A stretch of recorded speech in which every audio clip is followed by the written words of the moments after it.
दोस्तों नमस्कार, स्वागत है आप सभी का आज की इस बेहद खास वीडियो में। दोस्तों, आज मैं आप सभी को बताने वाला हूं ऐसे लोगों के लिए जिन लोगों ने अपने आईटीआर को फाइल कर दिया है, भली भांति बहुत अच्छी तरीके से अपने आईटीआर को फाइल किया, सही समय रहते उस आईटीआर को ई वेरीफाई भी जो लोग कर चुके हैं। ये सारा काम करने के बावजूद अभी तक उनका आईटीआर प्रोसेस नहीं हो रहा है, क्योंकि दोस्तों यहाँ पर देखने को मिल रहा है कि इनकम टैक्स डिपार्टमेंट की तरफ से बहुत खास ख्याल रखा जा रहा है आईटीआर की प्रोसेसिंग का।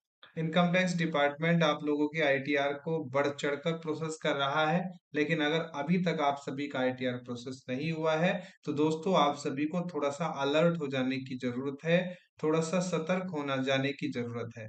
अगर आपने अपने आप खुद अपने आईटीआर को फाइल किया है तो दोस्तों बहुत ज्यादा सजग होने की जरूरत है। दूसरा, अगर आपने अपने किसी सीए की मदद से उस आईटीआर को फाइल करवाया है तो वहां पर भी आप सभी खुद एक बार जो चीजें मैं बता रहा हूँ आज की इस वीडियो में उन पर थोड़ा सा ध्यान जरूर दीजिए। अगर आप ऐसा नहीं करेंगे ये काम जो आज मैं आपको वीडियो में बताऊंगा तो आप सभी को आगे आने वाले वक्त में काफी ज्यादा परेशानी का सामना करना पड़ सकता है। तो चलिए आज की ये इम्पोर्टेंट और एक मददगार वीडियो जो आप सभी के लिए साबित होगी, शुरू करते हैं। दोस्तों सबसे पहली चीज आप सभी को मैं बता दूं, सीपीसी की तरफ से आप सभी को कोई क्वारी या कोई ऐसा नोटिस तो नहीं आया है। दोस्तों आप पोर्टल पर जाइए, डिमांड नोटिस इसको चेक कीजिए कि सीपीसी बेंगलोर की तरफ से कहीं आपको कोई नोटिस तो नहीं आ गया है। और दोस्तों इस चीज को आप चेक कर सकते हैं, पोर्टल पर जाइए, डैशबोर्ड में जाएंगे तो वहां पर आपको आउटस्टैंडिंग डिमांड का ऑप्शन मिल जाता है। उसको चेक करना और वहां पर चेक कीजिएगा कि क्या कहीं आपको कोई नोटिस तो मिला हुआ नहीं है। उस नोटिस को चेक करेंगे तो आपको पता लग जाएगा कि कोई नोटिस मिला हुआ है कि नहीं है। और जो सबसे बड़ा रीजन है आप सभी के इनकम टैक्स रिटर्न के प्रोसेस ना होने के पीछे, वो बहुत बड़ा रीजन आज आप सभी को बता रहा हूँ, इनकम मिसमैच। दोस्तों अब हाल फिलहाल में एआई की मदद से हो रहा है काम। क्या करना है आपको अभी बताऊंगा, वीडियो छोड़कर मत जाइएगा। इनकम मिसमैच दोस्तों, आपके तीन प्रकार के फॉर्म आपको डाउनलोड करने हैं, 26 एएस, एआईएस और टीआईएस। ठीक है, मेनली मैंने जो देखा है अभी तक महसूस किया है, 26 एएस से ही आप सभी का सबसे पहले तो जो टैक्स डिडक्ट हुआ है वो टैक्स डिडक्शन, दूसरा जो आपका इनकम है वो 26 एएस से ही ज्यादातर एआई उठा रहा है। लेकिन इसके बाद एक्स्ट्रा सिक्योरिटी के लिए आप एआईएस और टीआईएस फॉर्म को भी डाउनलोड करके वहां से भी चेक कीजिए। आपका जो सैलरी स्लिप है और आपका जो फॉर्म 16 है, 26 एएस फॉर्म और एआईएस टीआईएस फॉर्म, इन चारों फॉर्म्स के अंदर आप सभी का जो ब्यौरा दिया गया है वो ब्यौरा एकदम करेक्ट होना चाहिए। करेक्ट का मतलब है सिमिलर होना चाहिए। करेक्ट हो ना हो, सिमिलर हो, यानी कि सैलरी स्लिप जो कह रही है, आपका फॉर्म 16 जो कह रहा है, 26 एएस फॉर्म जो कह रहा है, और साथ ही साथ एआईएस फॉर्म जो कह रहा है, उसके अंदर आप सभी की सबसे पहले देखने वाली बात होती है ग्रोस सैलरी।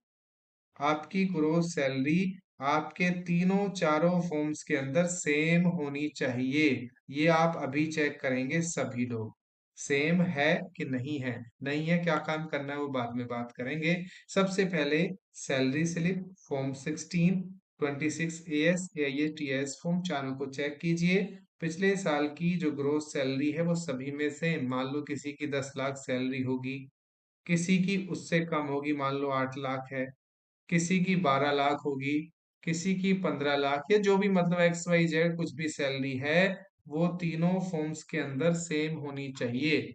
ये आप सभी के लिए मेरा टास्क है, अभी इस चीज को चेक कीजिए। अगर सही है तो बिल्कुल निश्चिंत बैठिए, थोड़ा सा वेट कीजिए। ऐसे लोग जिन्होंने जून महीने के अंदर या जुलाई महीने के अंदर अपने आईटीआर फॉर्म को फाइल किया और उनका रिफंड अमाउंट 50,000 से कम है, बिलो 50,000, तो वो लोग क्या करेंगे, अभी इस चीज को जरूर चेक कीजिए। ठीक है, अगर ये चीज आप सभी की ठीक मिलती है तो थोड़ा सा निश्चिंत हो जाने की जरूरत है। दोस्तों दूसरी चीज मैं आप सभी को बता दूं, हालांकि ये सारी चीजें आप सभी कवर कर पाएंगे अगर आप सीधा सीधा ये जो तीन फॉर्म मैंने आपको बताए इन तीनों को चेक कर लेंगे तो ये सारी चीजें भी कवर हो जाएंगी। Multiple job, FD interest, rental income, foreign income, अगर इस तरह की कोई इनकम आपको आती है तो आप उस इनकम को अपने आईटीआर के अंदर शो जरूर करें। अगर आप शो उसको नहीं कर रहे हैं तो भी आपका आईटीआर एक फाल्टी आईटीआर हो सकता है और उसको आपका रिफंड आने में परेशानी का सामना करना पड़ सकता है। ठीक है, किस तरह से शो करना है, किस तरह से चीजों को ठीक करना है, वो भी हम डिस्कस कर लेंगे आने वाले वक्त में। लेकिन दोस्तों हाल फिलहाल में ये चीजें भी आपको शो करनी होंगी। लेकिन जो मैंने पहले आपको स्टेप बता दिया 26 AS से आप जरूर अपने आप को वेरीफाई कर लें। दूसरा जो सबसे बड़ा रीजन है दोस्तों, choosing the wrong ITR form. दोस्तों हम क्या करते हैं, आईटीआर को फाइल करते समय ITR 1 जो कि सबसे आसान फॉर्म होता है और जल्दी भी भरा जाता है, इस आईटीआर फॉर्म को लोग भर देते हैं क्योंकि ये फॉर्म केवल और केवल सैलरीड पर्सन के लिए है। जो सैलरीड पर्सन है वो ही केवल इस फॉर्म को भर सकते हैं। और दोस्तों इस फॉर्म को सभी लोग भर देते हैं। मैं ये कहता हूँ आप सभी को, अगर आपने कुछ शेयर्स बेचे हैं ना, तो भी आपके लिए ITR 1 लागू नहीं है। आपको कोई और दूसरी इनकम है, अगर आप किसी कंपनी के लिए काम करते हैं और वो भी आप डाटा शो कर रहे हैं अपने इनकम टैक्स डिपार्टमेंट, या आप सभी अपना पैन कार्ड वहां पर लगा कर रखे हुए हैं, तो वो जो इनकम आ रही है वो भी ITR 1 के अंदर नहीं आती है।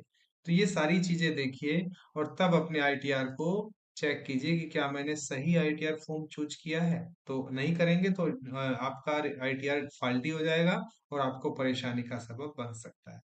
आपने शेयर्स बेचे हैं, मान लो आपने म्यूचुअल फंड्स बेचे हैं, या म्यूचुअल फंड्स में कुछ आपको कैपिटल गेन हो रहा है या कैपिटल लॉसेस हो रहे हैं, प्रॉपर्टी की कोई ट्रांजैक्शन है। हालांकि मैं तो नहीं कहूंगा कि आप प्रॉपर्टी की ट्रांजैक्शन को दिखाइए कि नहीं दिखाइए, लेकिन मेरा ये कहना है जो चीज आपके पैन कार्ड से लिंक्ड है, पैन लिंक्ड कोई भी चीज है, उस चीज को आप जरूर शो कीजिए। जैसे कि शेयर्स आपके पैन से लिंक है, म्यूचुअल फंड आपके पैन से लिंक है, आप AIS फॉर्म डाउनलोड करते हैं तो ये सारी चीजें निकल कर आ जाएंगी। उन चीजों को शो कीजिए दोस्तों, क्योंकि वो चीजें शो नहीं होंगी तो ये भी आप सभी के ITR में परेशानी का सबब बन सकता है। Missing deduction oblique exemptions. दोस्तों कुछ लोग ATC के तहत गलत क्लेम कर देते हैं छूट के लिए। और दोस्तों आजकल तो क्या है मांगा जा रहा है, पॉलिसी का नंबर भी मांगा जा रहा है, पॉलिसी नंबर मांगा जा रहा है, और भी बहुत सारी चीजें जो कि आप सभी को वेरीफाई करें वो करने की कोशिश की जा रही है। कुछ हेल्थ के रिगार्डिंग कुछ लोग क्या है फेक क्लेम दिखा देते हैं, उन लोगों से भी काफी सारी चीजें वेरिफिकेशन की जा रही है। लेकिन फिर भी आप सभी से बता दूं ये सारी चीजें ना करें। दूसरा, अगर आपने अपने वाइट ITR को वेरीफाई नहीं किया है ऑन टाइम तो टाइम पर कर दीजिए। और दोस्तों आप सभी को बता दूं, कोई भी नोटिस अगर आपको आता है इनकम टैक्स डिपार्टमेंट की तरफ से आए हुए किसी भी नोटिस को नजरअंदाज ना करें। जो उसके अंदर टाइमलाइन दी हुई है उस टाइमलाइन के अंदर ही अपने रिप्लाई को सबमिट करें।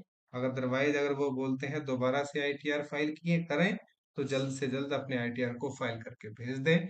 उस जो टाइमलाइन उन्होंने दी है, जो टाइम उन्होंने दिया है, उसको उसको डिले करने की जरूरत नहीं है, उससे पहले पहले अपने ITR को फाइल कर दें।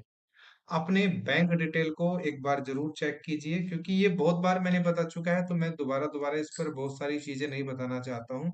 जो मेन चीज है वो मैंने आप सभी को बता दी है, वो जरूर करें, क्योंकि अब जिन लोगों का अभी तक भी ITR नहीं आ रहा है तो वहां पर कुछ ना कुछ तो परेशानी का सबब जरूर है। अगर अभी तक आप सभी का ITR भी नहीं आया तो कमेंट करके पूछ सकते हैं। साथ ही साथ आपने कब ITR भरा था ये भी जरूर मेंशन करना कि उस दिन मैंने ITR को भरा था, मेरे रिफंड का अमाउंट ये है और अभी तक मेरा ITR नहीं आया है। कमेंट जरूर कीजिएगा। जिन लोगों का आ गया है वो भी कमेंट कर सकते हैं ताकि दूसरे लोगों की मदद हो सके। और आने वाले वक्त में इसी तरह की वीडियोस देखना चाहते हैं तो चैनल को जल्दी से सब्सक्राइब कर लें और बेल आइकन दबा लें। धन्यवाद।